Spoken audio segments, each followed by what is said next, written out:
So, this is your typical type setup for inverse functions in a short answer style question. Right? You're not going to get a straight let's swap. Generally we don't. What happens here is this thing here. Remember that is my domain. Right? And S makes no sense to us. S is not one of our domains.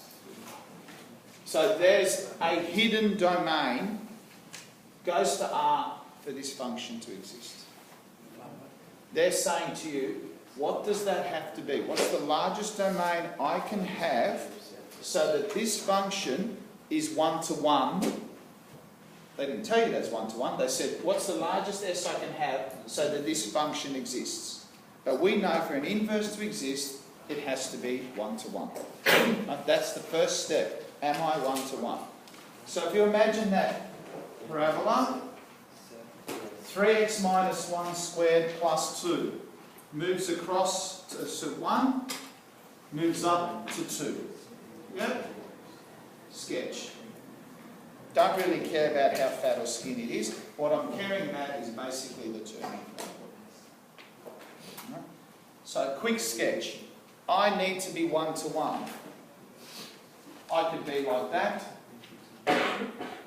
or I could be like that. Okay? Both are correct. However, here it says the largest positive set. So to make it all positive, basically you're talking about that side. Okay? If I look at that half of the picture, I'm one-to-one. I should be able to find an inverse function. So part 1, S basically is from 1 to infinity. So look at your picture, cut it in half so that it's one-to-one, and then write down the domain to make it one-to-one. That's part 1. Part 2, find inverse. Let's do what we were doing the other day. How do you find inverse? You go and swap. Well, first of all, we want to get in the habit. That's my domain. Yeah? Because we made that our domain. What's our range? 1 to infinity as well. Or 2 to infinity, sorry. 2 to infinity, yeah? There's my range. 2 to infinity. So I've got my domain, 1 to infinity. I picked it to make it a one-to-one picture. And I've got my range 2 to infinity. Check. Let's play swaps. There it is. X where the Y is, Y where the X is. Transpose. Take 2 away. Okay. Divide by 3.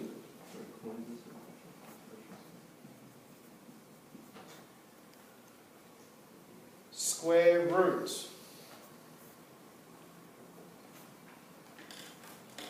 Plus or minus. Just do this first before. Still going to fit. Yeah.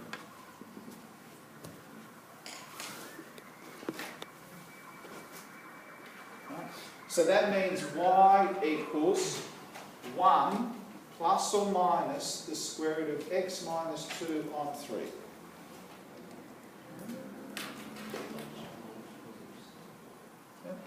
Undo, undo, undo. Decision time. I have to make a choice now. Is it 1 plus the square root, 1 minus the square root? Plus, because... If it's your range. Remember we talked about this the other day, yeah? There's my domain, there's my range. True? So for this function, my domain is going to be 2 to infinity. Yep, we swap. And that's good, that makes sense, because if I put anything less than 2, the root's not going to work. So that check. The decision on my plus and minus depends on my range. My new range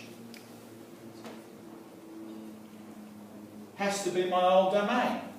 So if I want these guys to be from 1 to infinity, I can only deal with the positive root.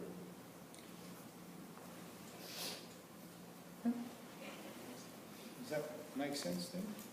Right. You got your choice. Look at your old domain, because that becomes your new range, and that makes your decision. Do I want to go up the page or down the page? I need to go up. The only way to go up is 1 plus whatever the root is. That is probably the toughest type of inverse function that you get. Okay. Set up an S, you've got roots in there, you've got decisions to make. That's the big picture as far as inverse functions. So if you're good with that, you should be comfortable with the concept of inverse functions and you should be able to nail anything in terms of the sum. Yep. Are we going to get these sort of questions on the exam at the end of the year, or they're Yeah. going to be hard? Yep. Yep. That's a short answer question. Bang. I think, yeah. What we do at the moment now is multiple choice and short answer level of exam questions. As we get more, we get our skills up to base, we'll then go into the application task, which is where we start going, okay, great. And again, if you look at big picture, you freak, when you get to look at it bit by bit and just slowly work through each stage.